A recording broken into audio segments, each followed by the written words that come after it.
हमें एक प्रश्न दिया गया है के की किस मान के लिए दिए गए समीकरण निकाय का अद्वितीय हल होगा। दो समीकरण दिए गए हैं।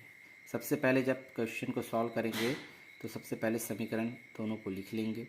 यहाँ से आपको a1 b1 और c1 का मान निकालना होगा। यानी कि पहला जो होता है, यहाँ पर देखो x के पहले कोई अचर पद नहीं है, यहाँ पर कुछ नहीं यानी भगवान है यानी 1। ठीक है, तो ये a1 का मान होगा।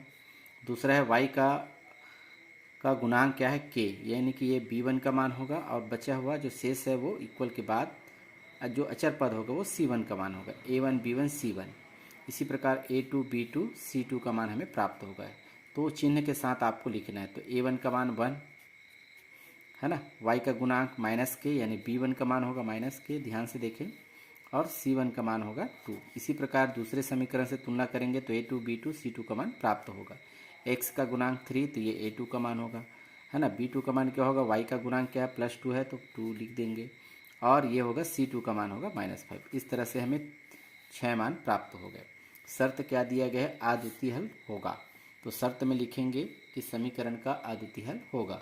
तो हम जानते हैं अद्वितीय हल होने के लिए हम पढ़ चुके हैं a1 बटा a2 not equal to b1 बटा b2, यानी इसमें हम a1 और a2 b1 और b2 का मान रखेंगे। तो यहाँ पर हमारे पास दिखाई दे रहा है a1 का मान क्या है 1 है ना, और a2 का मान है हमारे पास है 3।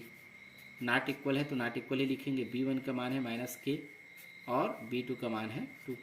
प्रश्न अवश्य पढ़ें, k का मान आपको ज्ञात करना है। तो k का मान ज्ञात करने के लिए इसको 3 गुना करेंगे, तो -k का 3 से गुना करेंगे तो -3k होगा।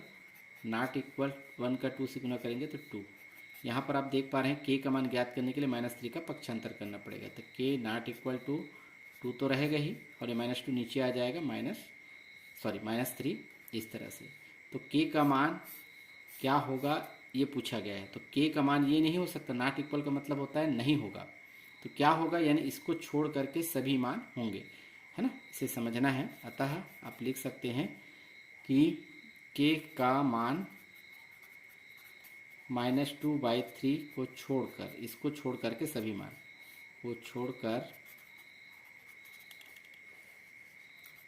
सभी वास्तविक मान के लिए सत्य होगा। इस तरह से आपको आंसर देना। ये महत्वपूर्ण क्वेश्चन है, ध्यान से देखें। यदि आपको वीडियो अच्छा लगे तो इसे आप लाइक करें, सब्सक्राइब कर लीजिएगा। धन्यवाद।